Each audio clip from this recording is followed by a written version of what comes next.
Hello Sparkly Beans, it's Avery and I am here with a deck review for you. Today we're going to be looking at, this is the Somnia Tarot. This is a deck by Nicholas Bruno, and it's actually probably Nicola, Greek creator. No, that would be Nicholas. Let's go with Nicholas. I had to think Greek versus French. Nicholas Bruno. The Somnia Tarot, there are a couple of additions to this, but this is the original, the photographic version. And this is quite a striking deck that I'm sure is on a lot of folks' wish lists. So I wanted to talk about my experience with it and show you some of the cards and get into it. If you're new here, hello, my name is Avery, and I help justice-aligned, neurodivergent, and nerdy humans to cultivate ease and self-trust and growing towards our emerging future. One of the ways I do that is with the tarot. And this deck I had been looking at for quite some time, really, I guess since it came out probably. This had been on my list and pretty high on my list because I had just really been captivated by some of the images of the cards that I saw online, and I wanted to get it, but it is a pricier deck. I believe with shipping this worked out to about $75, and that's without the guidebook, so I just have the little white book. You can separately purchase or in a bundle purchase a full guidebook, but $75 for a deck is pretty high for me, so that was out of my range. I had been looking at this for so long, and it's funny because I actually read it for the first time and was like, no, this isn't really for me. However, it is a stunning piece of art, and so I want to kind of like go through it and talk a little bit about sort of the deck as a tarot deck and the deck as an art object, and depending on what your goals are for a tarot deck, you know, you may really want this one. The little white book that comes with it, if you don't get the big one, has a little explanation of the deck and of Bruno's inspirations, where this is coming from. So and I don't think the artist's pronouns are in here, so I'm guessing it's he, him, but of course, correct me if I'm wrong. But he talks about, you know, being exposed to tarot and this deck that belonged to his great-grandmother. And so there's this like ancestral component to it. He grew up in a Greek Orthodox family and talks about sort of like superstitions and traditions. And you can kind of see some of that, I think, energy in this deck. Then he specifically says, through this series, the tale of the classic tarot is told through the mediums of photography, sculpture, costume design, and dream journal recordings. Various characters and symbolism from sleep paralysis experiences were woven together to express the diverse themes within the tarot.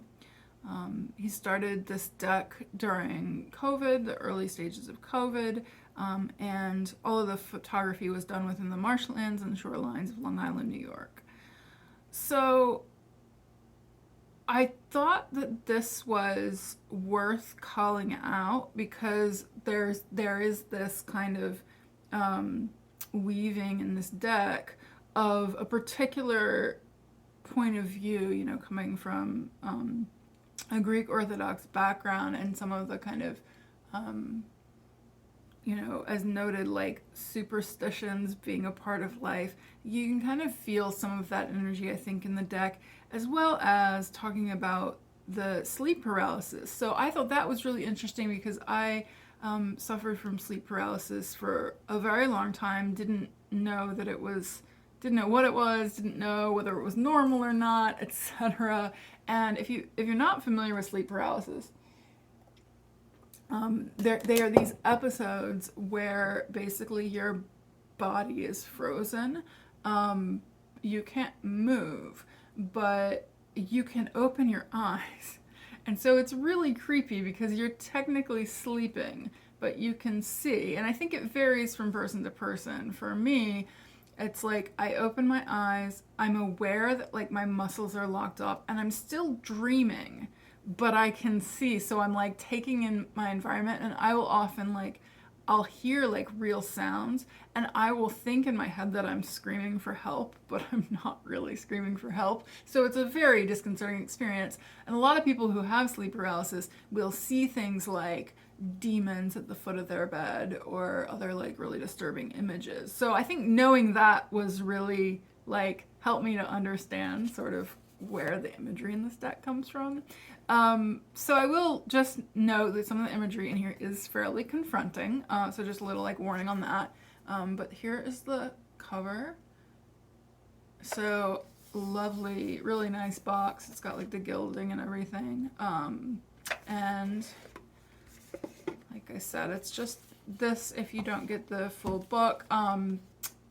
They're very brief keywords, so it's really just like fairly standard issue kind of traditional keywords from the majors, minors, and that's really it. So it's just very much the little white book.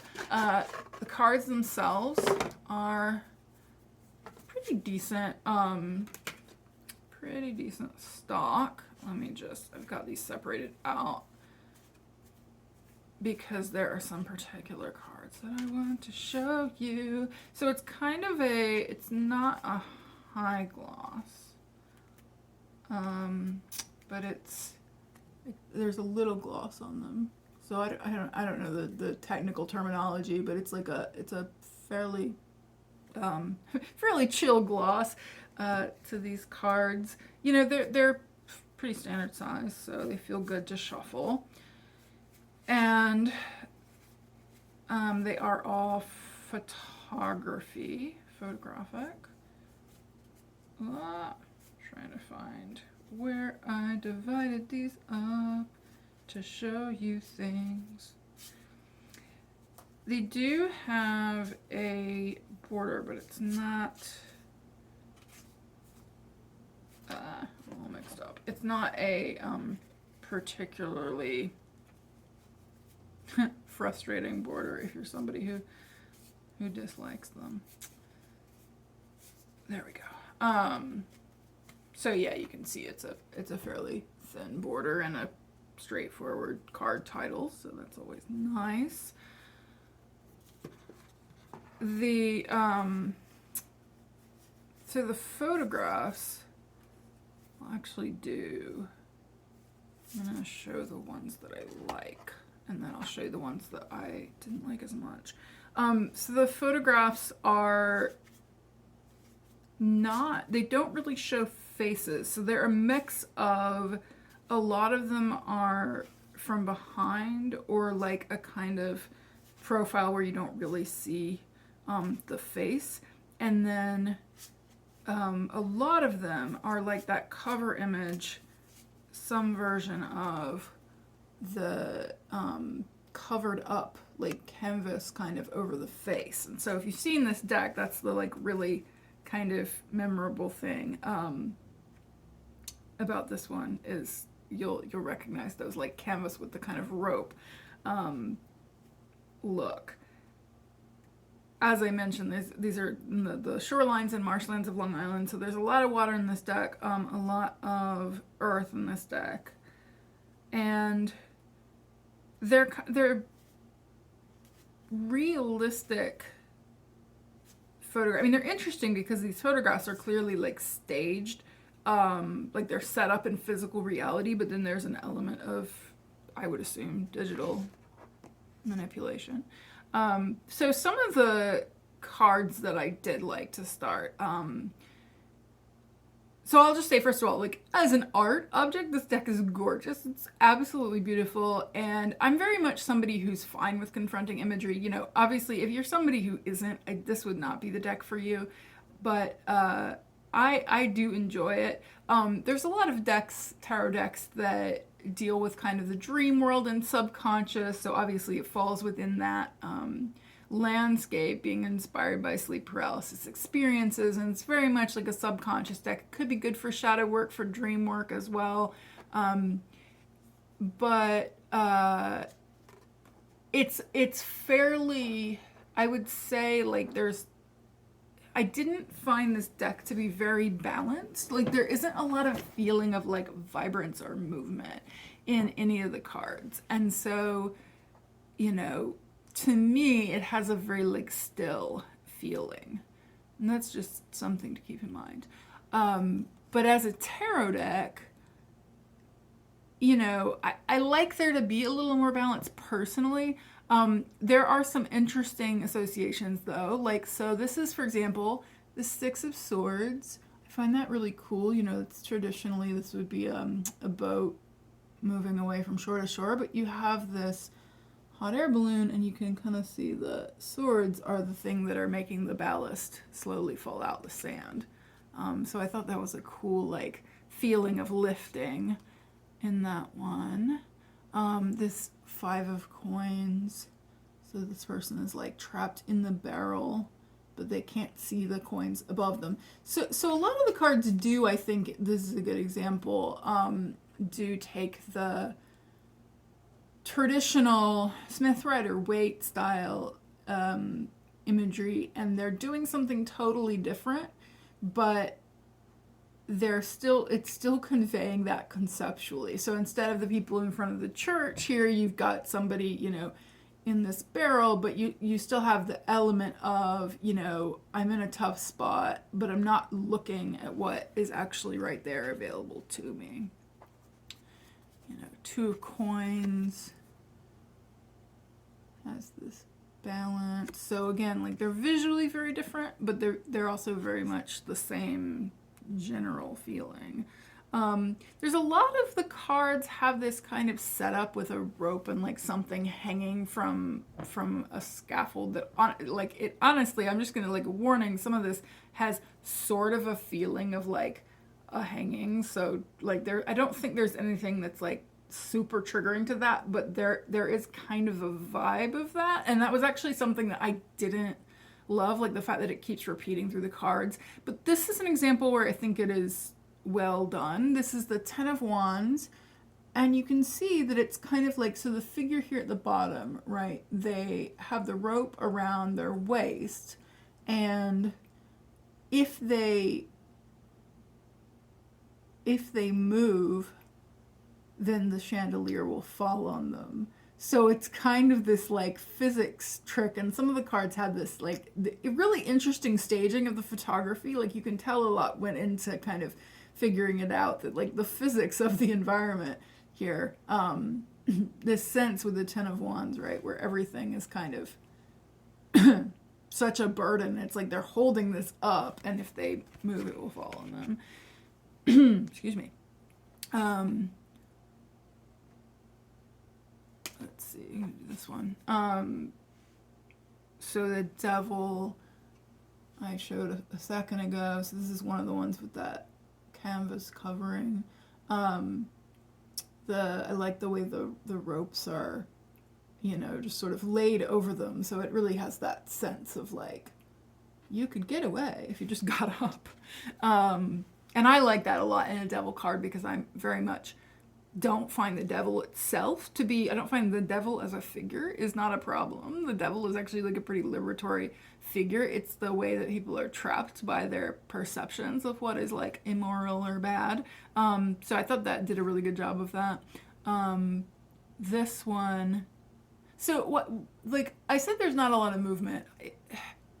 That's maybe not fair. I would say there's not a lot of like really dynamic energy, but there is a sense of, there is some sense, like this is a good, you know, so it's still, but like you're feeling, this is the Five of Swords, you're feeling this like reaching. I love this interpretation where it's like, I'm trying to get there, I'm tied up. It's not really typically, you know, the Five of Swords would have multiple people and have a sense of defeat, but like I feel it in that card. It's like you're trying to climb the ladder, you're trying to get there, and even if they could get up the ladder, they probably couldn't reach. So I thought that was interesting, but it might be a little confusing. You know, I think like that image, for example, might kind of remind you of the 8. So some of the images, and I'll show a couple, I did find like weren't super, like they actually made me think of a different card,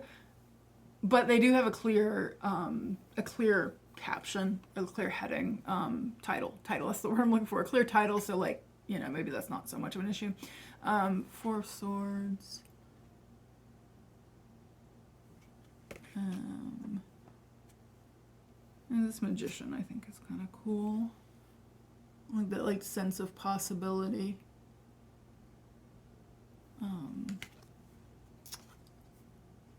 And some of them like, you know, this is the cover image, right? The Death card is fairly Smith Rider weighty. Same for, this is the Hanged card. I like this Ace of Wands. I really like that, like reaching up out with the torch. And then this Moon card, to me, sometimes I feel like the Moon, I mean, it's interesting because like they are climbing up out, so in some ways it almost feels like the star. I mean, it's funny, but it's interesting the ladder doesn't go anywhere. If you think about the Moon, I don't know. Another example of like taking the Smith Rider weight and then, you know, making the columns out of smoke instead of physical columns. Oh, this star is just really gorgeous. So even though the Moon kind of makes me think of the star, I like the actual star as well. I love that twilight, that sense of like things are coming, but they're not quite here. And then this is the Eight of Coins. I just thought this was a good Eight of Coins. So some of the ones that, so those are some of the cards I particularly did like in this deck. Some of the ones that I personally found worked less for me. So the Five of Cups, I thought it was kind of odd to do the trap. And this really makes me think of the Eight of Swords. The trapped feeling here, I guess I'm just not getting so much the sense. The Five to me is like very much like feel your emotions, you know, like feel the sadness, feel, and it just, there's something about that, like being sort of trapped and still, it just doesn't work for me. This Emperor card, I don't know why, but I really don't. So this is another one with that scaffold, right? And it's got this anvil and they're holding it. And I get, actually, if I squint, maybe, oh, you know what? I think I got it now, but it's hard to see. So visually, I think this just doesn't work as well for me. Now that I squint, I think the idea is that the anvil is slightly in front of them. So they have the power, like, to drop it on somebody. One, I just don't like that interpretation of the Emperor. It feels very like, you know, shadow side Emperor, patriarchy gone mad. But also, visually, it's very hard to see that. And so it looks to me like it's dropping on their own head, kind of like the Ten of Wands, which makes no sense to the Emperor. And so I think that just wasn't, it didn't work for me. This is a kind of an example of what well, anyway, actually, no, I'll do a different one for that. But the Temperance card, like this is one where you can tell what they're trying to reference is the whole like pouring from both, you know, pouring from the cups. But the whole thing about Temperance, and this is not, to be fair, the only deck that does this, the whole thing about Temperance is that the water is moving in both directions. And so it's like actually not possible. And so it has this, you know, hint to like the alchemy of the card, to the sense of like relying on spirit, something outside of yourself, to be able to do things that are, when you co-create with spirit, doing things that are impossible on your own. Like that to me is the whole point of the pouring. And so just having it be like a cup of tea is like, okay, I guess it's a nod, but I wish, because there's clearly like some adding in of things in these photos. I kind of wish you just like added in some water going both directions, right? Like a digital manipulation. Four of Wands, like, that's so this is where I feel like the somberness of the deck sometimes, This might be a good shadow deck, right? Like if you're doing shadow work, right, I could see pulling this and thinking about things like the burdens of traditional family, or, you know, like what happens when, like, the shadow side of, like, what happens when, like, a traditional, like, Four of Wands type celebration, like, doesn't feel right. But I don't think it's a good, like, all-purpose deck, and it's probably not supposed to be, in fairness. So the Knights in general, but I picked the Knight of Swords to show it. This is another where, like, I get the feeling it's because of the realities of setting up the photo shoot. So again, like, they're great photos. It's just that I understand why it probably wasn't possible to do galloping horses in the photo shoot, but having the Knight of Swords be still, and, like, there's not even in the energy, right? Like, having it be straight up, that to me is just, I couldn't, just, like, I pull it and it doesn't feel right, you know.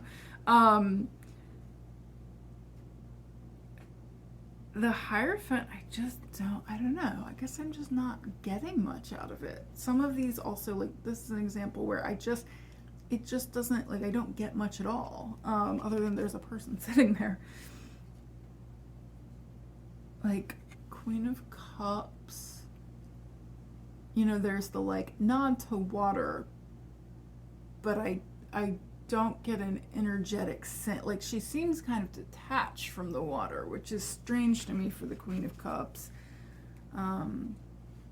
This one's interesting because, honestly, I could have put it in the cards that did and didn't work, because I'm very mixed on this one. So this is the Fool card in this deck. And so you'll see, and for sleep paralysis, I will say, this is, like, an amazing, just as a work of art. So it may be hard to see, but there's an anvil on the floor, and the bed is, like, roped down to the anvil. So that's what's keeping it from tipping out the window. And then you have the person kind of counterbalance. It looks like they actually have their dream journal in their hand, and they're kind of about to fall out. Now, the thing that I don't like about this, though, is that they've got the rope harness around them, and it's attached. So if they fall out the window, they're not going to go anywhere. They're just going to hang there. They're going to hit their head, probably. I just found that weird for the Fool, because the Fool is so, like, and you're actually, like, going into the new experience. The fact that they're, like, chained to the bed feels weird to me. But for a depiction of sleep paralysis and, like, setting up the deck as being about that, it's a great image. So this is, again, where, like, I don't know, it kind of works as an oracle deck more than a tarot for me. The Empress, like, there's a nod to creativity, so she's got, like, a sewing machine, right? Yeah, sewing machine. But again, this is where, like, the energetic feeling of it is so, in fact, I think this was the card I pulled where I just went, I'm not going to do this deck, because it doesn't feel to me like abundance in life. And, you know, it's just like, it's somebody sewing and they kind of look sad.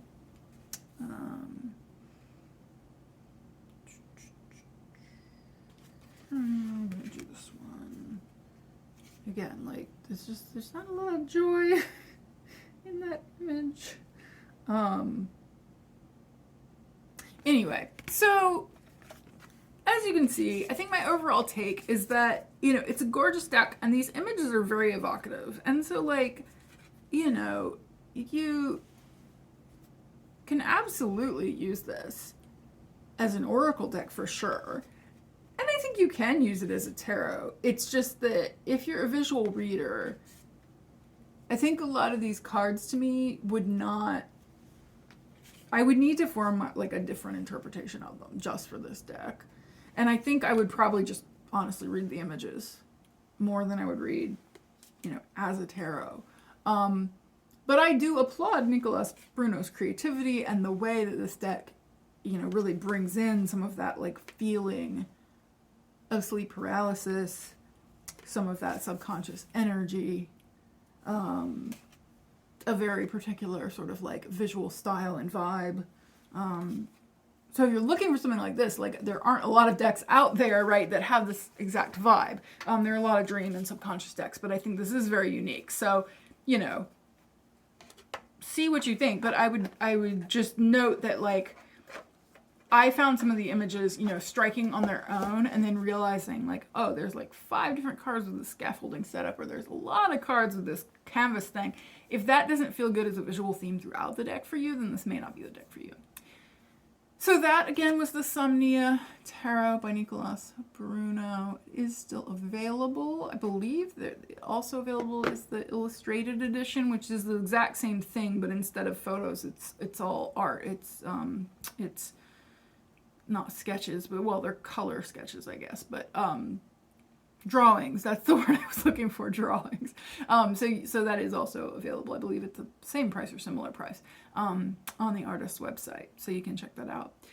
That's all for me for today. If you are looking for me to review a particular deck, you can let me know. I've got a lot of options. And we will otherwise see you next time.